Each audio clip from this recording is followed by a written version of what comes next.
Necesito a alguno de ustedes que me salve y me haga acordar.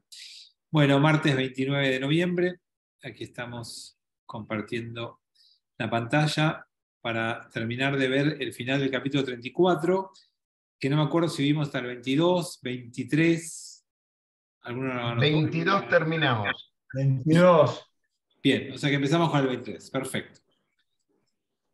3 veces en el año habrán de aparecer todos tus varones ante la presencia del Señor Adonai, tu Dios, o del Señor Adonai, Dios dice. Por las dudas les ubico, Moshe todavía está en Har Sinai, arriba, en la segunda vuelta. ¿Sí? Hubo Barotash, está en la segunda vuelta, la segunda vez que subió, y está ahí todavía hablando, conversando, recibiendo la Torah. Debo tener algún problema de conexión porque no los veo. Algunos aparecieron en pantalla, pero no los veo. Sí, nos pone que la banda es lenta, pero te escuchamos, Fabi. Congelada, pero te escuchamos. Denme un segundo que cambio de red y si no paso a cable. Pero un segundo.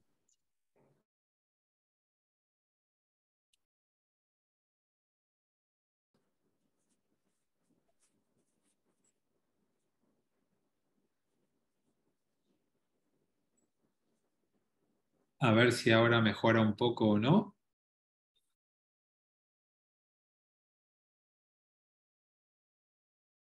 Se escucha mejor, algunos que no aparecieron todavía.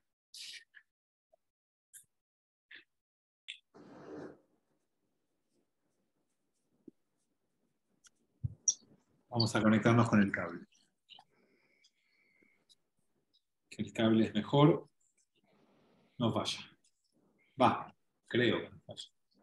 Veremos. Ahora digo esto y explota todo. No falla jamás. Mejor, como decía el filósofo, puede fallar. Un segundo que vuelvo a cambiar. Esperen que admito a alguien que está ahí. Y ahora vuelvo a cambiar.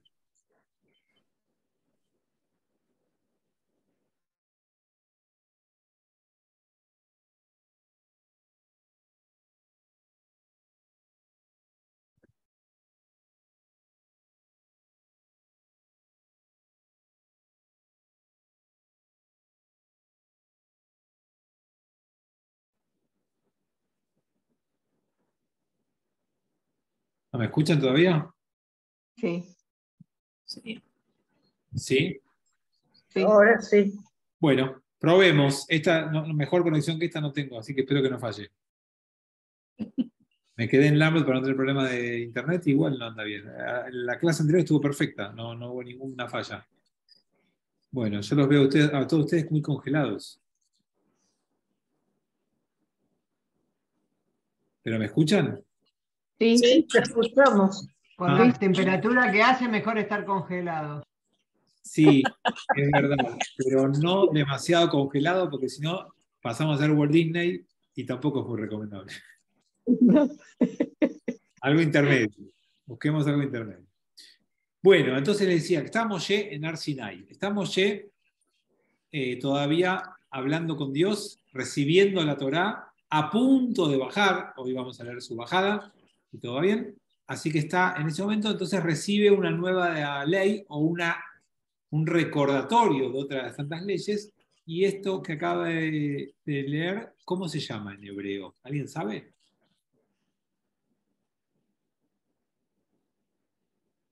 ¿A qué te referís, Fabi? Los regalim. Muy bien, a eso me refiero. Ah. Exactamente. Shloshet HaRegalim. Así se llama este grupo de festividades judías, que son una unidad en el año, que están entrelazadas y que son ni más ni menos que las archiconocidas Pesach, Shavuot y Sukkot. Esas son las 3 veces en las que acá el texto dice 3 veces al año habrán de aparecer todos tus varones ante la presencia del Señor, Adonai, Dios de Israel. 3 veces en el año había que ir caminando al lugar que Dios va a elegir para poner su nombre allí. Después vamos a ver que ese lugar es el templo de Jerusalén, que quedaba en la calle Caseros 1450. Ahí quedó siempre el templo de Jerusalén, en el barrio de Florida, y algunos le dicen Vicente López, pero todo esto es el lugar que había que ir. Pero no alcanzan más 3 veces, ahora hay que ir una por semana. No, en la antigüedad había 3 fiestas de peregrinación, así se llaman. Por eso Shloshet Regalim, Shalosh, y Regel viene de 3 veces vas a ir caminando, piernas. Vas a ir andando, caminando. Todavía no había Uber en ese momento. Y entonces era el momento de llegar allí. Tenemos una estructura de vida donde no hay semanalidad. No vas semanalmente ni diariamente. Vas 3 veces por año. ¿Por qué? Obviamente porque el lugar era lejano, porque había un despliegue distinto. Eran los Hagim. Pues desterraré naciones de ante ti y ensancharé tu territorio, y no deseará hombre alguno tu tierra, cuando asciendas para hacerte ver ante la presencia de Adonai tu Dios 3 veces al año. Y acá dice varias cosas muy interesantes. Ustedes saben que algo que nos mueve, justo algo de eso hablé el viernes en el templo, pero algo que nos mueve mucho las decisiones que tomamos es el miedo.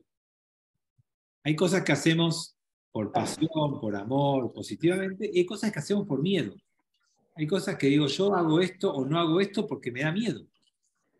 Por ejemplo, alguno de ustedes dirá, bueno, yo después de tal hora de la noche no salgo solo a la calle. No, pero mirá, un amigo te invita o te necesita o te pide. No. Yo después de cierta hora no voy. ¿No? Hay cosas que no hacemos, aunque debiéramos hacer, o aunque se esperaría de nosotros que hagamos, pero decimos no, me da miedo. Bueno, si la Torá te dice 3 veces al año vas a ir caminando a Jerusalén, puede haber un miedo dentro tuyo. Y el miedo es la guerra de Yom Kippur. Que el enemigo piense que estamos todos yendo a rezar al templo de Jerusalén y diga, el pueblo está desprevenido, desprotegido, distraído, alejado, vamos a robar, vamos a atacar, vamos a saquear. Hay allí un miedo que surge, que podría surgir. Entonces Dios, para tranquilizarte, dice, te voy a hacer a vos un pueblo tal que a la gente no va a querer atacar. Se van a ensanchar tus fronteras. Y nadie va a decir, aprovechemos ahora que están rezando. Porque van a ver que sos un pueblo que le va bien. Yo les puedo asegurar que hoy, por ejemplo, por más que en Thanksgiving o en Navidad o en Estados Unidos mucha gente no está en sus puestos de trabajo, y mucha gente está reunida y mucha gente está borracha, nadie se le va a ocurrir atacar a Estados Unidos. Porque digan, es un día de acción de gracia, van a estar en otra. Van a estar todos comiendo un pavo y tomando mucho alcohol. Nadie se va por más. Igual no lo atacás porque cuando sentís que al país le va bien y es fuerte y tiene los medios para defenderse, no lo vas a hacer. Bueno, de alguna manera lo que acá la Torá nos dice en una primera lectura es eso, ¿no? Ensanchar el territorio y no deseará hombre alguno tu tierra. No porque sea mala, sino porque no van a poder. Y la segunda lectura de todo esto es, voy a desterrar otras naciones y voy a ensanchar tu territorio y te va a quedar lejos Jerusalén. No pretendo que vengas todas las semanas, porque vas a tener un largo trayecto. Entonces, la invitación es a que peregrinemos 3 veces por año. ¿Sí?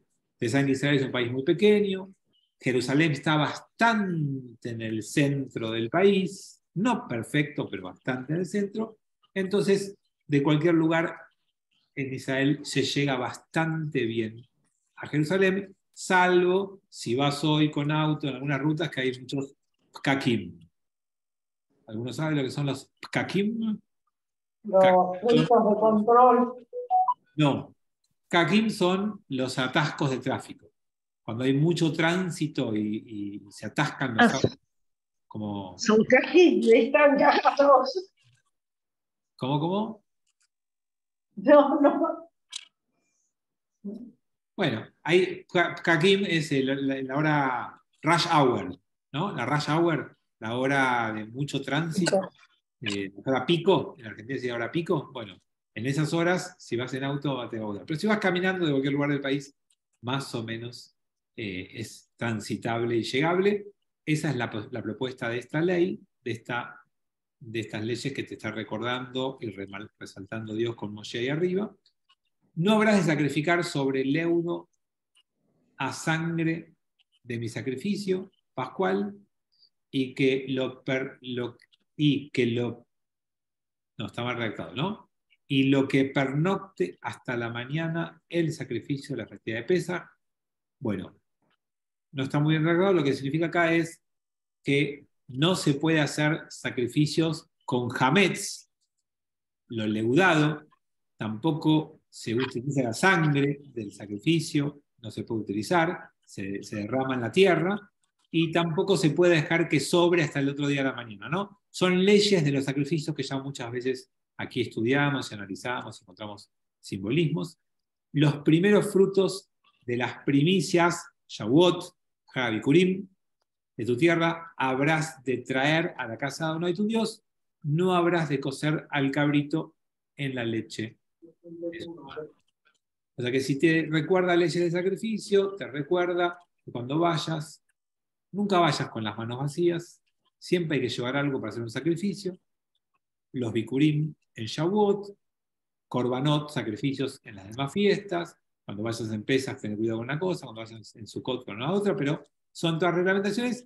Y ya que te habla de lo que es la comida o la ingesta de carne, te recuerda la clásica prohibición de la Torá, que se repite 3 veces en la Torá: no habrás de cocer el cabrito en la leche de su madre. Lo te vayel gdi fejalev imo.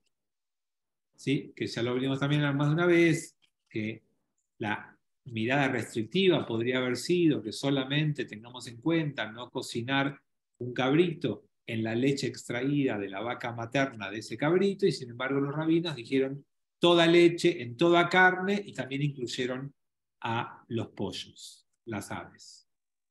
Entonces esto es una interpretación rabínica de un enunciado de la Torá que los rabinos decidieron extender y agrandar.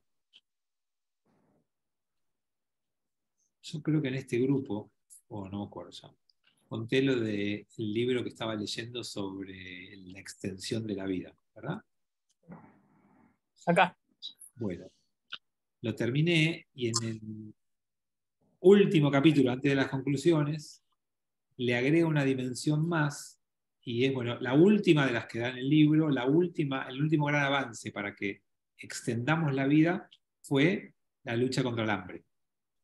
La extensión de la producción de comida fue un hito tremendo en la baja de la mortandad.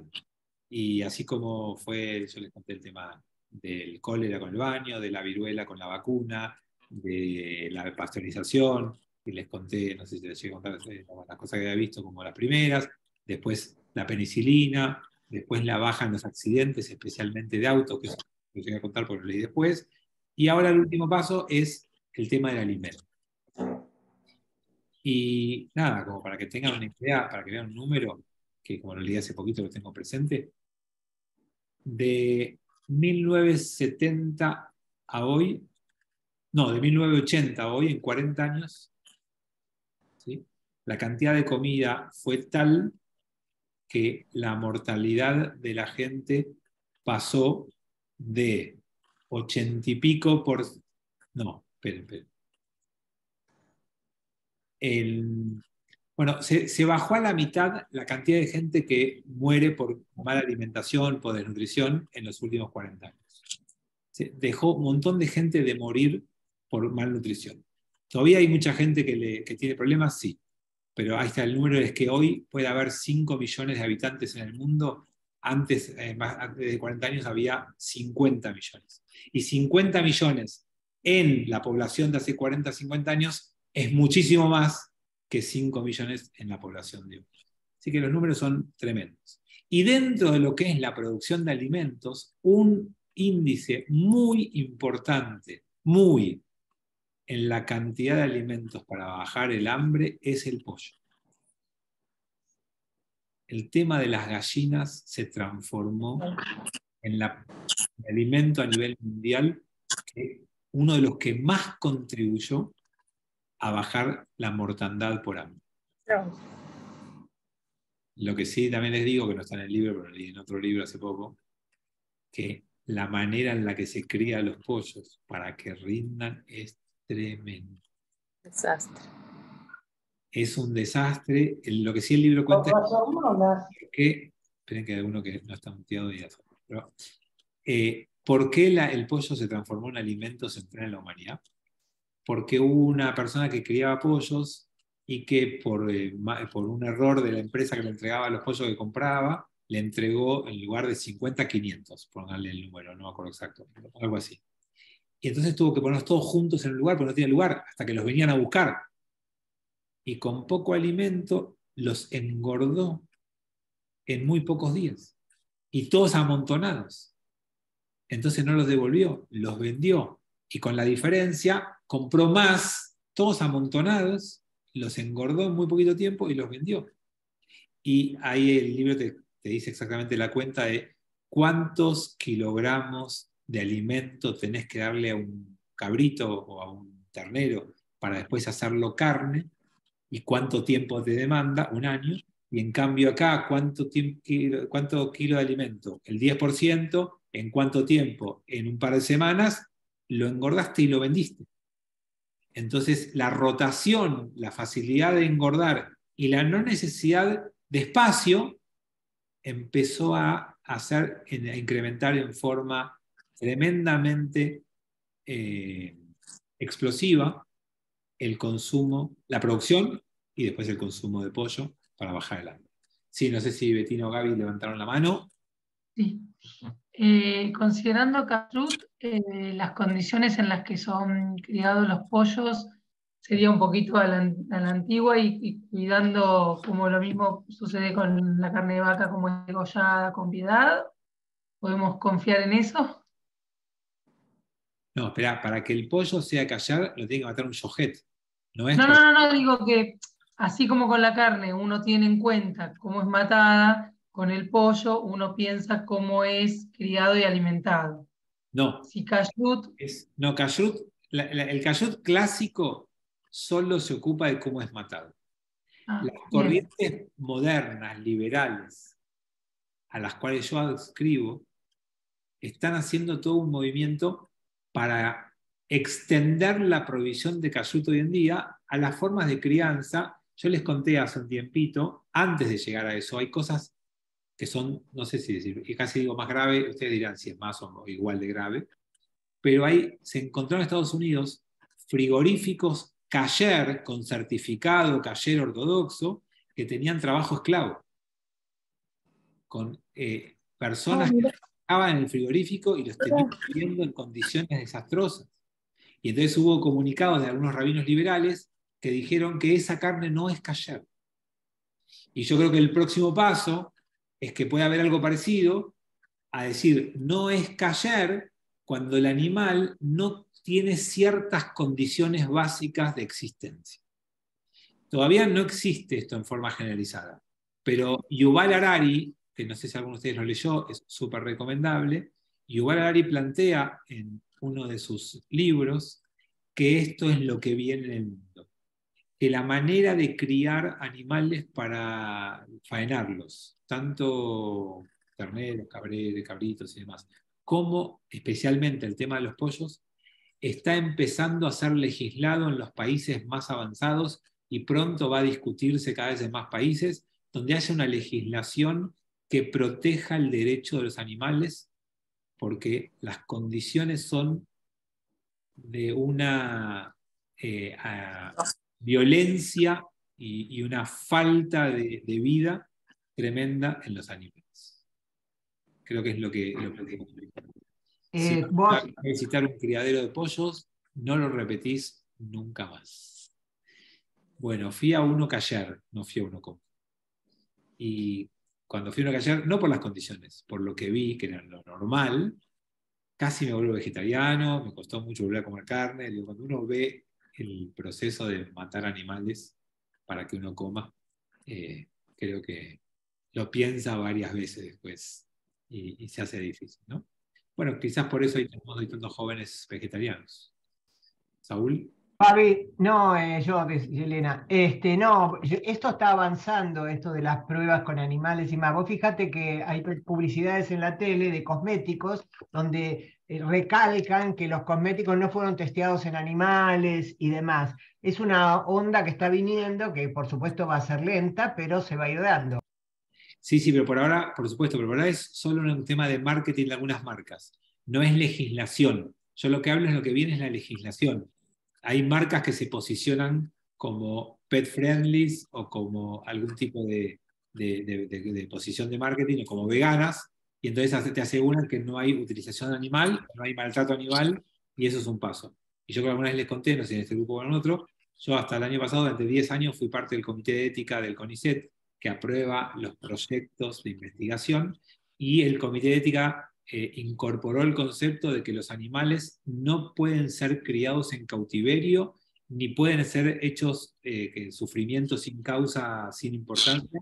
Por supuesto que para luchar contra el cáncer, hay veces que hay que inyectarle cáncer a algún animal, un ratón, y después ver cómo evoluciona o qué medicamentos pueden funcionar, pero no hay que producir ningún daño innecesario, y hasta que son utilizados tienen que vivir en condiciones dignas. Eso es, hay un tamaño establecido de jaula o de lugar de almacenamiento de los animales, hay una cantidad de luz que tienen que tener. Se empieza a haber algo de legislación en estas cosas, todavía falta un montón, todavía falta mucho. Pero bueno, vamos en esa dirección. Ok, entonces, la mezcla decía, podía haber sido solamente madre, hija, hijo, y sin embargo fue a todas las carnes, con todas las leches, e inclusión al pollo. Y ahí me desvié del tema, porque habían incluido al pollo los rabinos, como la prohibición de la mezcla. Dijo Adonai a Moshe: escribe tú las palabras estas, pues de acuerdo con estas palabras he concertado contigo un pacto y con Israel. Y esta es la cita, la fuente en la cual nosotros sabemos que las primeras tablas que habían sido escritas por Dios no se repiten en la segunda, sino que las segundas tablas las escribe Moshe. De acá lo aprendimos. Que Dios le dice a Moshe, después que le repitió los 10 mandamientos y un conjunto de leyes y le repasó un montón de recuerdos y demás, le dijo, bueno, ahora vos poné esto por escrito. Y así aprendimos que la Torá que fue entregada al pueblo judío, la que verdaderamente fue entregada, porque la primera fue rota por Moshe, la que fue entregada fue escrita por Moshe mismo. Y él estuvo allí ante Adonai 40 días y 40 noches, pan él no comió y agua él no bebió, y escribió él sobre las tablas las palabras del pacto, las 10 palabras. Y Moshe se transformó en ese momento en Maradona. Hablaba de él mismo en tercera persona. Y Moshe escribía y decía, él estuvo sin comer pan, y él estuvo... Y en realidad era él mismo el que escribía, como el Diego, ¿no? Que hablaba de él mismo así. Recordando las condiciones en las que Moshe recibió y escribió la Torá y las condiciones en las que estuve arriba, uno toma dimensión distinta de lo que implicó lo que pasaron con el becerro de oro y la rotura de Moshe. Moshe había hecho un sacrificio humano enorme para conseguir algo para el pueblo. Y cuando estaba a punto de cumplir ese sacrificio, lo rompió. Y tuvo que volver a hacer tremendo sacrificio por lo que había pasado. Entonces, por un lado, para que tomemos dimensión de lo que implicó la segunda entrega. Pero por otro lado, para que nos veamos nosotros reflejados en esto. ¿Cuántas veces hiciste algo de mucho esfuerzo y sacrificio para un ser querido? Y cuando llega el momento de darlo, de regalarlo, de entregarlo, de ofrecerlo, te das cuenta que el otro no lo valora, no lo cuida y lo destruye. ¿Cuántas veces uno con esfuerzo enorme le compra algo a un hijo, a un hermano, a un cónyuge, a un padre, a quien sea, y al poquito tiempo lo perdió, lo rompió, y te dice, bueno, no importa, no pasa nada? ¿Cuántas veces un hijo o un nieto te dijo no pasa nada con algo que él no hizo el esfuerzo para tener, comprar o regalar, que vos hiciste? Y el otro define, ¿sabes qué? No pasa nada. Y a veces uno hace el esfuerzo otra vez, como hizo Moshe, y lo vuelve a comprar. Porque uno entiende que eso es importante para el otro, o porque uno tiene ganas de ofrecer algo importante de uno a otro. Yo sé que duele mucho, yo sé que es difícil, pero cuando vos haces algo por otro, no deberás echarlo en cara, porque en todo caso se lo pierde el otro. Uno debería estar tranquilo que uno hizo su esfuerzo, hizo un sacrificio, uno se brindó y entregó. Y si después el otro no lo cuidó, no lo valoró, no lo supo aprovechar, no debiera ser motivo, causa o razón para que uno se enoje más o lo eche en cara, porque nadie te lo exigió. Generalmente son cosas que uno mismo hace por otros, ¿no? Es parte de lo que nos toca en esta vida a veces sentir ingratitud. Moshe sintió seguramente en primera persona lo que eso significó para él. Y después de haber hecho el sacrificio de vuelta enorme, inmenso, después de haber otra vez pasado 40 días y 40 noches sin comer, sin tomar, escribiendo, escuchando, memorizando y recibiendo, bajó por segunda vez. Ocurrió que al descender Moshe del monte Sinaí, estaban las dos tablas del testimonio en manos de Moshe, al descender él de la montaña, pero Moshe no sabía que irradiaba la piel de su rostro cuando él hubo hablado con él. Y esto ya alguna vez lo habíamos hablado, voy a mostrárselos en el hebreo, por lo interesante que es esto que sale acá. Recuerden que acá el hebreo es un poquito lento, la transformación, pero ya apareció. Y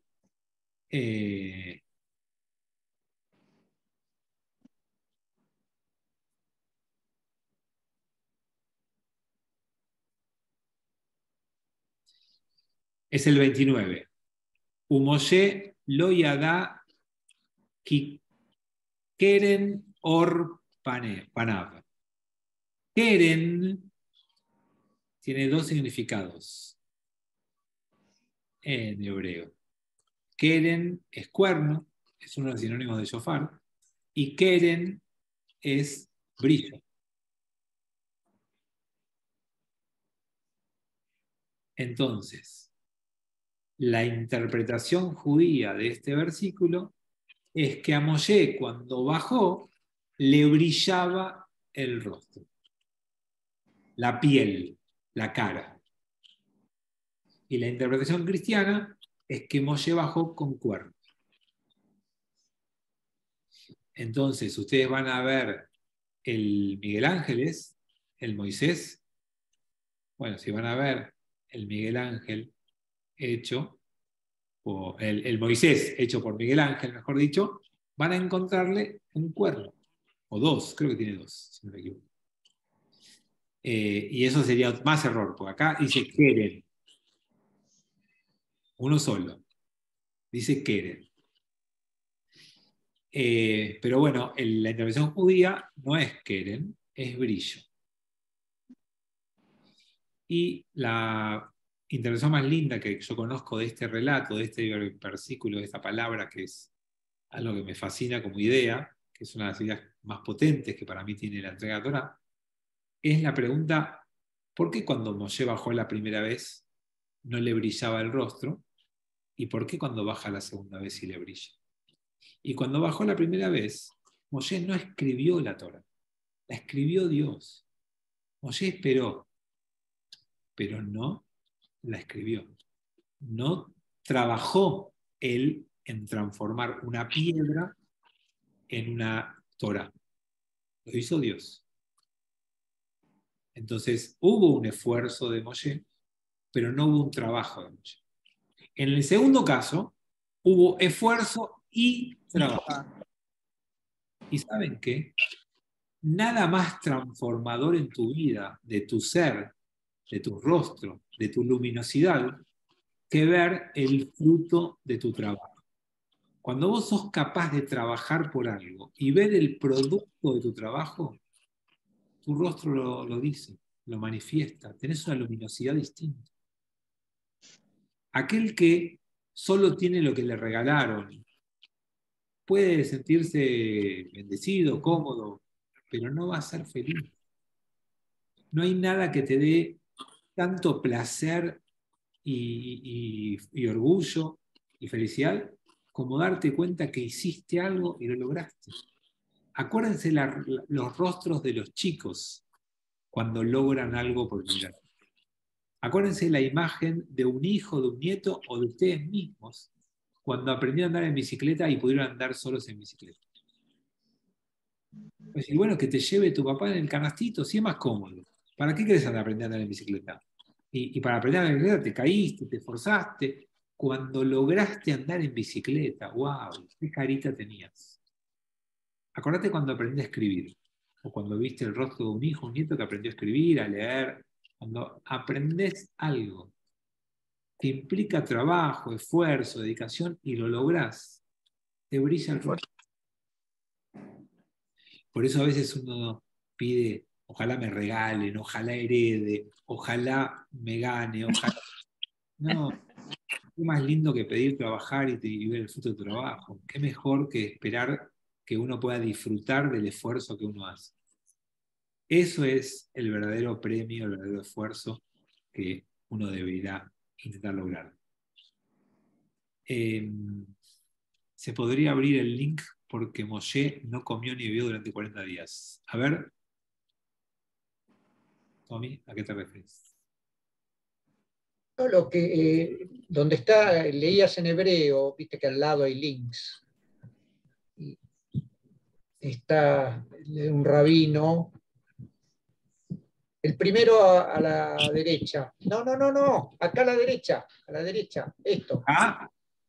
Ese. No. Ok. Va a ser un artículo entero sobre el Rebbe Lubavitch que te da una explicación. Bueno, nos resumís la semana que viene. Del Rebbe Lubavitch no te voy a resumir nada. Bueno, entonces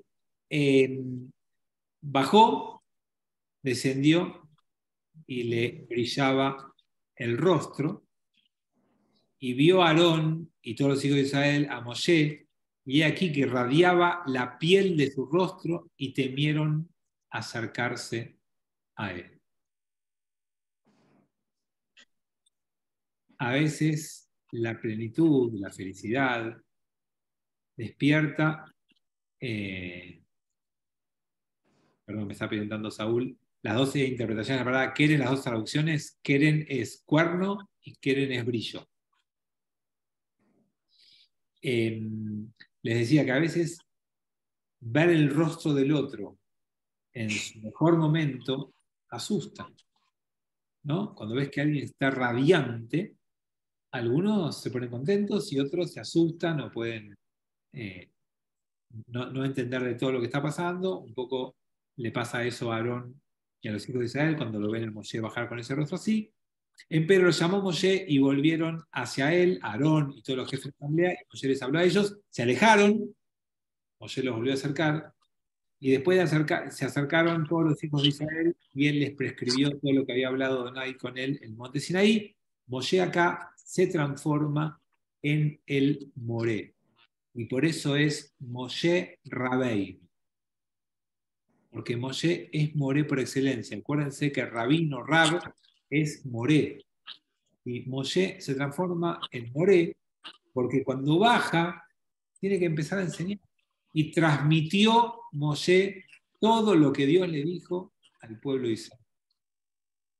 Y a partir de ese momento nosotros somos invitados a transformarnos en Moshe, a recibir, no de Dios, sino de la generación anterior, y a transmitir a la generación siguiente.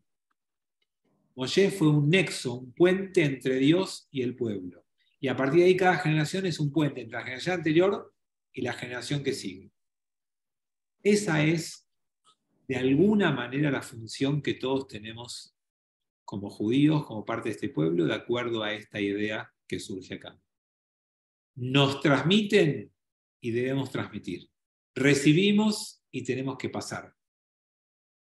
Esta es la estructura de nuestra vida, de acuerdo a esta manera de entender judía la vida y lo que hizo Moshe para nosotros. Concluyó Moshe de hablar con ellos y puso sobre su rostro un velo. Y cuando venía Moshe ante Adonai para hablar con él, se quitaba el velo hasta salir él. Y salía y hablaba a los hijos de Israel lo que le había sido ordenado. Entonces, ese rostro, esa luminosidad, a algunos otros molestaba o iluminaba demasiado, o Moshe tenía miedo de perder ese brillo y lo resguardaba y solo se lo quitaba cuando tenía que hablar con Dios y continuar con su tarea de recibir para transmitir. Cuidemos nuestra luz. No muestres tu luz en cualquier lugar, en cualquier ámbito. La luz que tenemos, para otros a veces es bienvenida, para otros a veces es motivo de mal de ojo, de ain hara, de mala energía, de envidia. Mostrar tu luminosidad a cualquiera, en cualquier momento, no siempre es lo mejor que uno puede hacer. Hay gente que no tolera ver que otros brillan. Hay gente que no le va a gustar verte a vos brillar. Y es verdad que es un problema del otro. Pero a veces uno así se expone a un ain hara, a que te manden mala energía, a que te miren no del todo bien.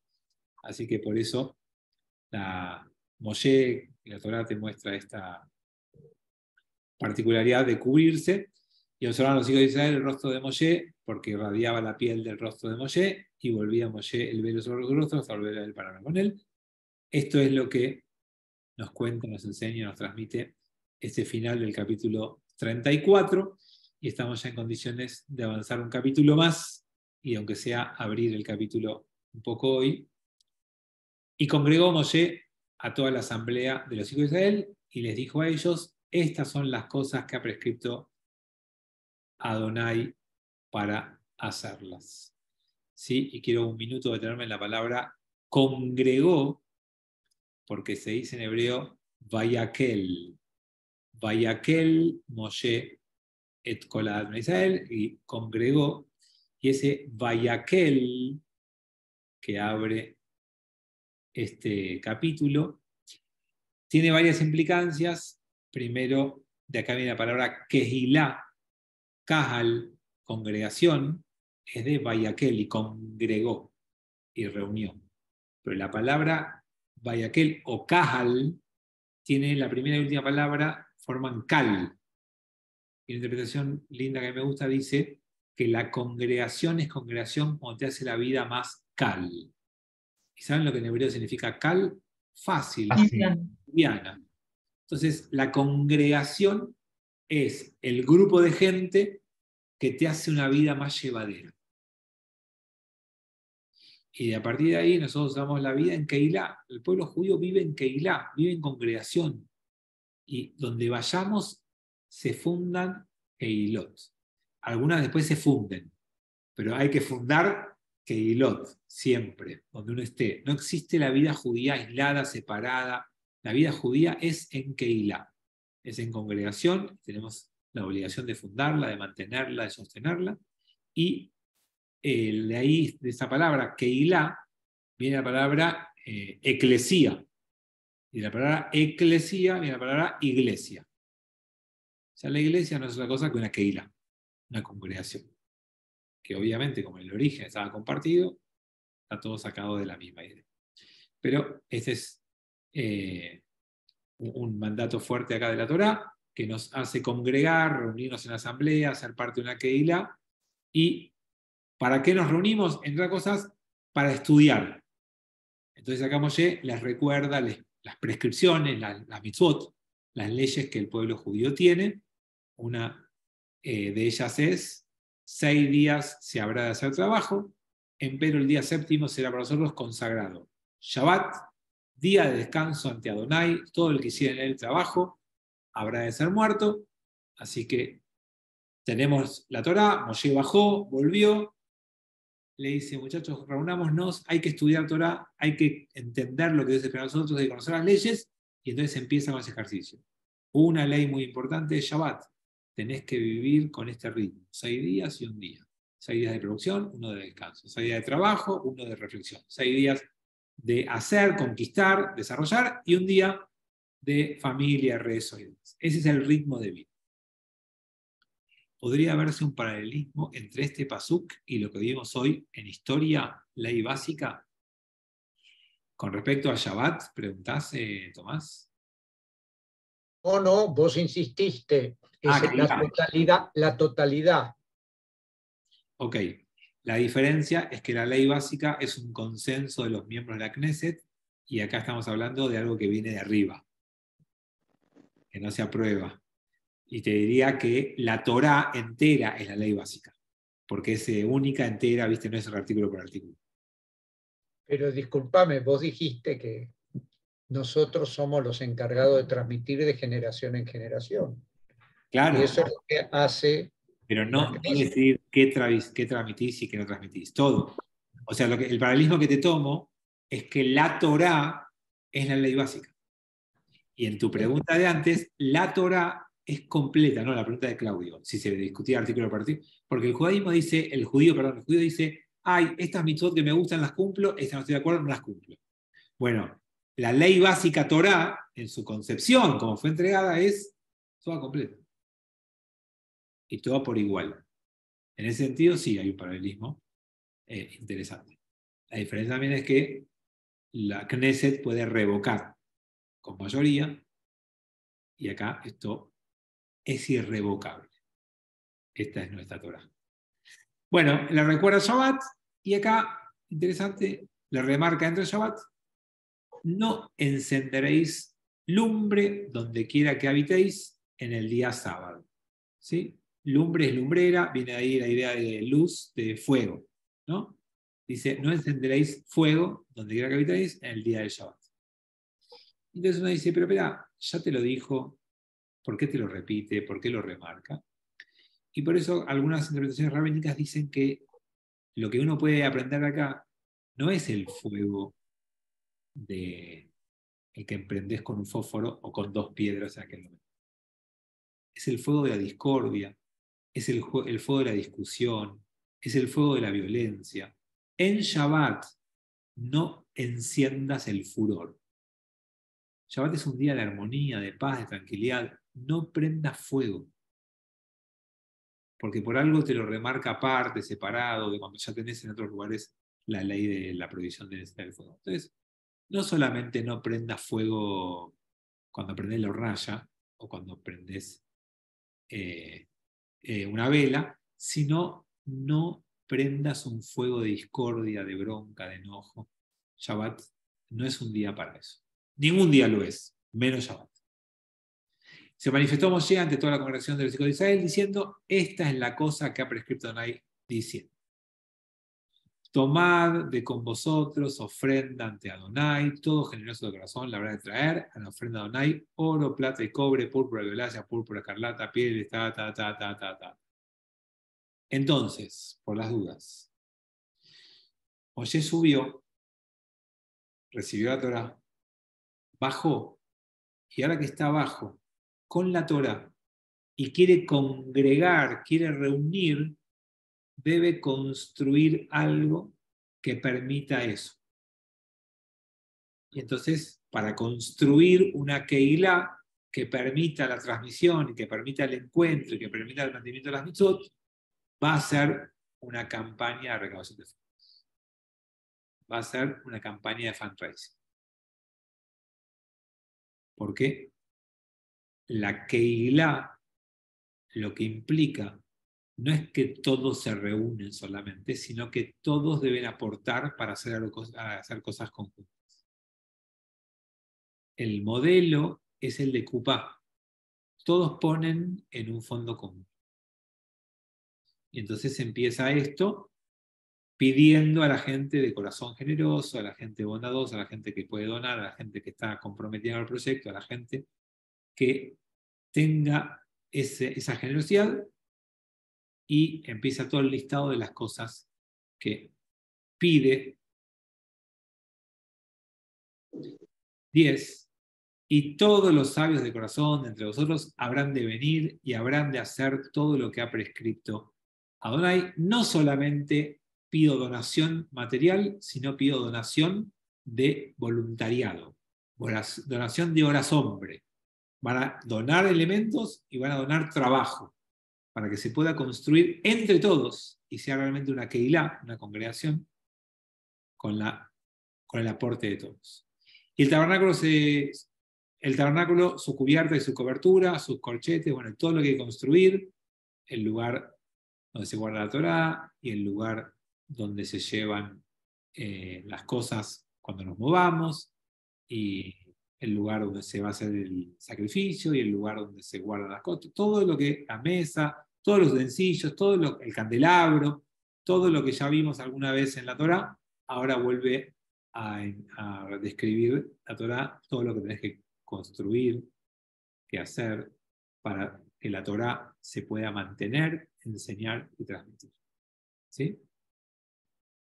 Están todos los ropajes, además de las cosas físicas del santuario, también está la ropa de los Kohanim. Hay que hacer los ropajes de Aarón, los ropajes de los hijos de Aarón. Salieron pues toda la congregación de los hijos de Israel ante la presencia de Moshe. Vinieron todo hombre a quien le había elevado su corazón y todo aquel a quien le impulsó el espíritu de generosidad. Ellos trajeron la ofrenda de Adonai,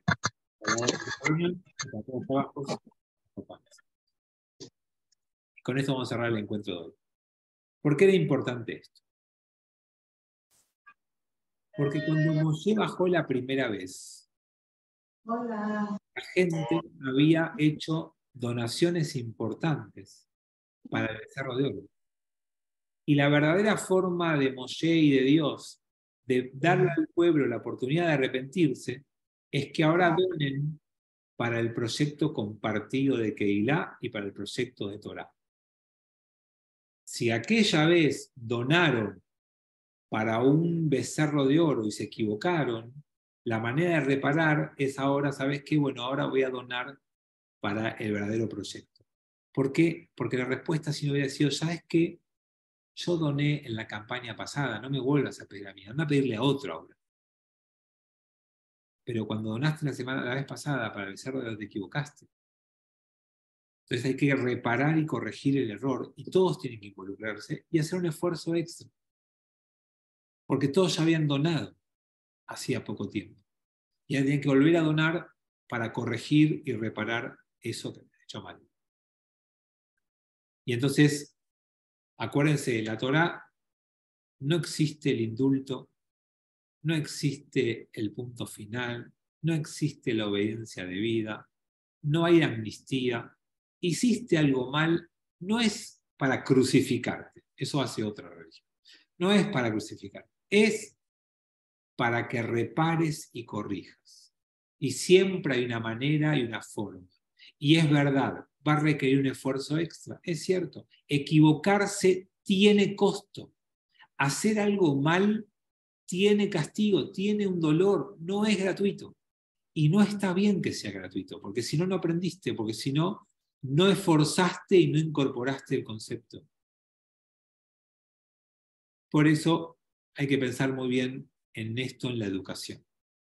Cuando a veces uno quiere ser demasiado bueno, decir, bueno, no pasa nada, y por eso nosotros no hablamos nunca, bueno, ponele otra mejilla. Eso tampoco es nuestro. Cuando alguien se equivoca, debe reparar y corregir, aunque sea un esfuerzo, aunque sea difícil, aunque sea doloroso, es imprescindible. Y eso cura y ayuda a crecer. Bueno, amigos, gracias por acompañarme. Los espero el martes que viene, la última. el último encuentro del año, así que cuídense, vamos a Argentina mañana, nos vemos Gracias. el y el martes. Gracias por todo. Chau, chau. Gracias, buenas Muchas noches. gracias.